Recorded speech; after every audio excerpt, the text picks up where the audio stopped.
नमस्कार। Hindi dictation YouTube channel पर आप सभी का स्वागत है। रेडियो जे 5 सेकंड्स में जनसत्ता समाचार पत्र से संपादकीय डिक्टेशन लिखने के लिए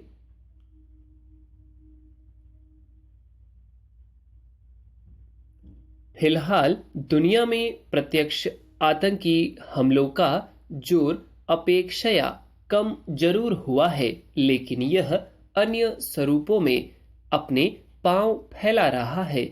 आतंकवाद के आक्रामक दौर में दुनिया ने देखा है कि कैसे नाहक ही निर्दोष और मासूम लोगों का कत्लेआम करके आतंकी संगठन अपना बेमानी मकसद पूरा करते रहे हैं। इसके बाद बहुत सारे देशों ने अपने अपने स्तर पर नीतिगत से लेकर व्यावहारिक मोर्चों पर ठोस कदम उठाए, आतंकियों के लिए जगह खत्म करने की कोशिश की। शायद इसी वजह से आतंकवादी संगठनों ने अब अपनी रणनीति बदली है। स्वाभाविक ही वैश्विक स्तर पर आज भी आतंकवाद के खात्मे के लिए प्रयास जारी हैं और अंतर्राष्ट्रीय स्तर पर देशों के संगठनों में इस मसले पर संकल्प लिए जाते हैं। खास तौर पर भारत इस समस्या से किस हद तक एक पीड़ित देश रहा है, यह किसी से छिपा नहीं है।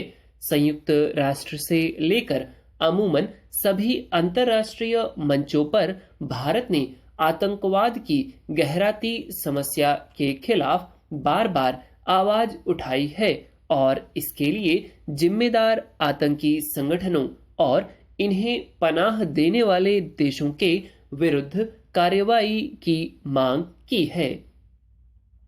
अब दक्षिण अफ्रीका में आयोजित 5 ब्रिक्स देशों के सम्मेलन में एक बार फिर आतंकी वित्त पोषण और आतंकवादियों के पनाहगारों से निपटने का संकल्प जाहिर किया गया है।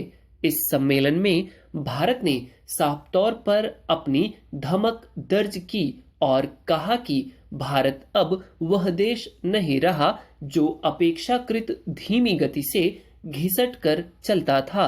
यूं भी हाल के वर्षों में अंतर्राष्ट्रीय स्तर पर भारत ने कई स्तर पर कूटनीतिक कामयाबियों का सफर तय किया है। इस लिहाज से देखें तो भारत ने ब्रिक्स सम्मेलन में भी 2 स्तर पर अपनी मजबूत दखल दी। पहला, ब्राजील, भारत, रूस, चीन और दक्षिण अफ्रीका से बने ब्रिक्स में न केवल भारत की अहमियत फिर दर्ज हुई, बल्कि उसके मुख्य संकल्पों में से एक आतंकवाद के खिलाफ लड़ाई की तैयारी को भी इसके संकल्प शामिल कराया गया। इन देशों की ओर से जारी संयुक्त बयान में साफ कहा गया है कि वे आतंकवाद के सभी स्वरूपों और तरीकों से निपटने के लिए प्रतिबद्ध हैं। इसमें आतंकवादियों के सीमा पार आवागमन, आतंकवाद के वित्त पोषण के नेटवर्क और सुरक्षित पनाहगाह के खिलाफ कार्रवाई की बात शामिल है। यूं आतंकवाद ने कई देशों को किस तरह और कितना तबाह किया है वह छिपा नहीं है, लेकिन भारत उन सबसे ज्यादा प्रभावित देशों में शामिल है जहां आतंकवादी संगठनों ने योजनाबद्ध तरीके से अपनी मंशा को अंजाम दिया।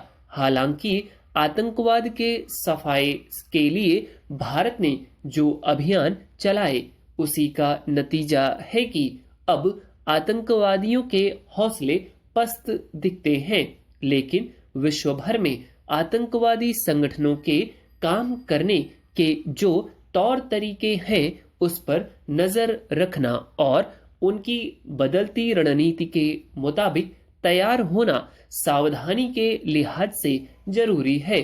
दक्षिण अफ्रीका से पहले भी ब्रिक्स देशों के सम्मेलन में आतंकवाद के खिलाफ प्रस्ताव पारित किए गए थे। कुछ साल पहले चीन में हुए सम्मेलन में तो साफ तौर पर पाकिस्तान स्थित ठिकानों से अपनी गतिविधियां संचालित करने वाले कुछ संगठनों का नाम लेकर उनके खिलाफ कार्रवाई की बात कही गई थी। विडंबना यह है कि इस मसले पर पाकिस्तानी जमीन से छिपकर काम करने वाले आतंकवादी संगठनों के खिलाफ सख्ती बरतना पाकिस्तान को कभी जरूरी नहीं लगा। हालांकि आए दिन वह खुद भी आतंकी हमलों का शिकार होता रहा है और वहां भी मासूम लोग मारे जाते रहे हैं। अब देखना है कि ब्रिक्स देशों के ताजा सम्मेलन में लिए गए संकल्प के बाद जमीन पर आतंकवाद के खिलाफ लड़ाई को कितना ठोस स्वरूप मिलता है। उम्मीद करता हूं डिक्टेशन आपने बहुत अच्छे से लिखा होगा। जो वर्ड्स आपसे छूटे हैं प्लीज उनको देखें, उनके आउटलाइंस बनाकर 2 से 3 लाइन प्रैक्टिस करें। That's all. वीडियो अच्छा लगा तो लाइक करें और चैनल को सब्सक्राइब करें यदि आपने अभी तक नहीं किया है। कोई सुझाव शिकायत है तो प्लीज कमेंट बॉक्स ओपन रहता है, वहां पर जरूर लिखें। Thank you.